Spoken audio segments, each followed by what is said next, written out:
Bonjour, aujourd'hui c'est le 7 décembre. Bienvenue à notre chaîne et bienvenue à cette méditation.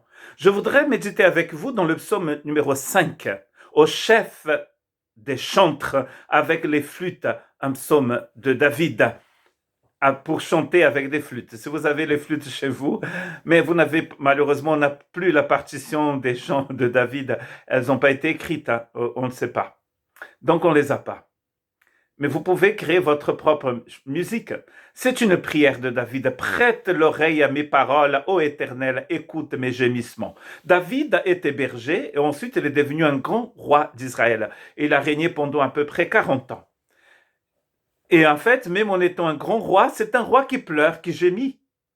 Très intéressant de savoir que cet homme, il connaît tellement le Seigneur. D'ailleurs, c'est écrit qu'il devient un homme selon le cœur de Dieu, qu'il peut pleurer devant Dieu.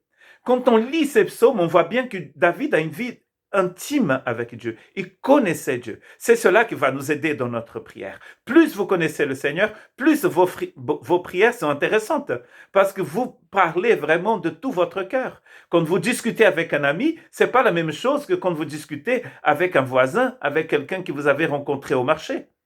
Parce que l'ami vous connaît et vous connaissez l'ami. C'est comme cela qui marche avec Dieu aussi.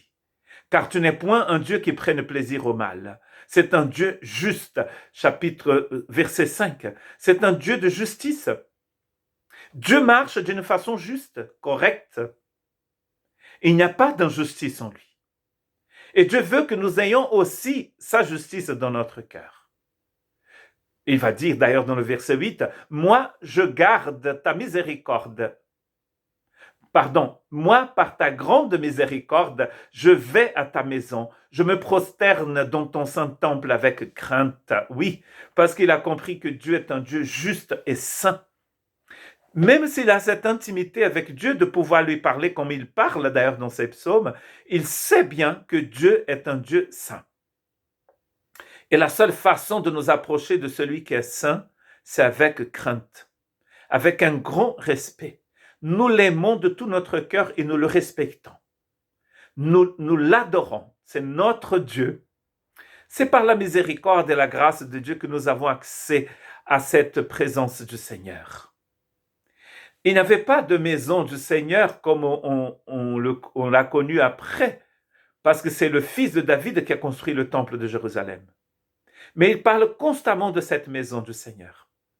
Quand il est dans une caverne, en fuite, parce que le roi Saül veut le tuer, quand il est dans le désert, quand il est dans son palais, n'importe où, il trouve la présence de Dieu. Je vais à ta maison, je me prosterne dans ton temple avec crainte. La bonne nouvelle, nous dit Paul, c'est que nous sommes devenus le temple du Saint-Esprit. Donc cela veut dire que vous pouvez prier là où vous êtes. Dans votre voiture, au bord de la mer, en faisant du ski dans les Pyrénées, ici au Pays Basque, dans le Schnorr, là où vous êtes, vous pouvez vous approcher de lui. Vous avez le Seigneur là avec vous. Frappe, et ensuite il dit, alors, tous ceux qui se confient en toi se réjouiront. Ils auront de l'allégresse à toujours et tu les protégeras. Tu seras un sujet de joie pour ceux qui aiment ton nom. Est-ce que vous aimez le nom du Seigneur? Est-ce que vous aimez sa personne? C'est ce que ça veut dire. Est-ce que vous aimez le Seigneur? Donc, cette joie sera dans votre cœur. Et votre prière qui commence avec des gémissements va finir avec des cris de joie ici. Que Dieu vous bénisse.